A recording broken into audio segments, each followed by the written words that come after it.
cloud of grief, sorrow hovered over the Dumberi Stadium in Kiambu County as family of musicians and friends of the late Beatrice Mbogwa, also known as Betty Bayo, gathered to bid the final farewell to the renowned musician. Bayo died on Monday, November 10th, 2025, while receiving treatment at the Kenyatta National Hospital after battling acute myeloid leukemia.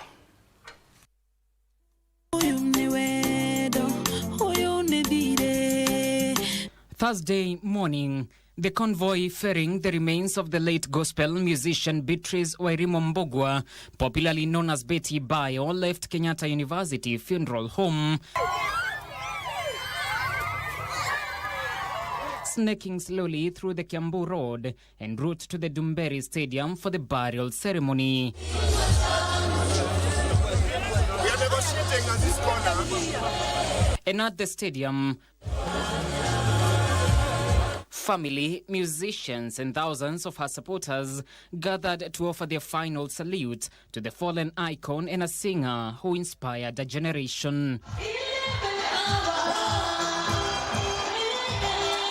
The choir performing her favorite worship songs, transforming the stadium into a pool of emotional tears. Here, tributes painted a picture of an iconic lady who lived fully, sang boldly, and always loved deeply. Betty's family spoke of strength in her final days, fighting bravely despite the pain. I told her that we miss her and we love her, and it's so sad to come back home to not see your mom there anymore because she's sick in the hospital. I used to come to school telling myself when I come back home I'll see mom. You know, she used to have a favorite like spot where she would sit down.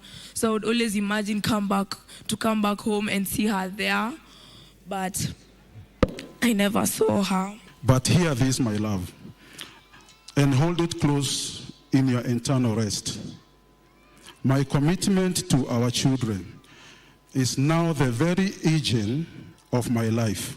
The clergy describing her as a pillar of ministry, while fellow artists remembered her as a big sister whose generosity and humility defined her music career. Wakati nilikuwa nimeshindwa kiasi kununua shamba ya kujenga kanisa kule, alikuja akanipea $500,000, 500,000. You build your life with grace. You raise our children with humility. You forgive more than most people ever could. The late Betty Bayo rose to the limelight through her inspiring tunes, including the 11th Hour, Maneno, Jemedari, and Nokore Tukadayo, among others.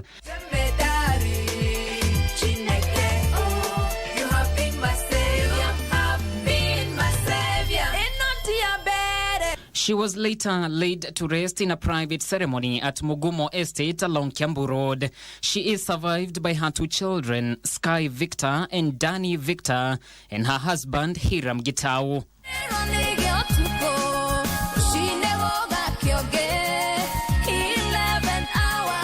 As the nation bows in grief in honor of a legend, one thing remains undisputed. Betty Bayo leaves more than just melodies. She's left a legacy built on faith and a voice that healed millions of hearts. And truly, an icon exists, but her legacy marches on. John Kahiro for Channel 1 News, Dumberi Stadium, Kiambu County.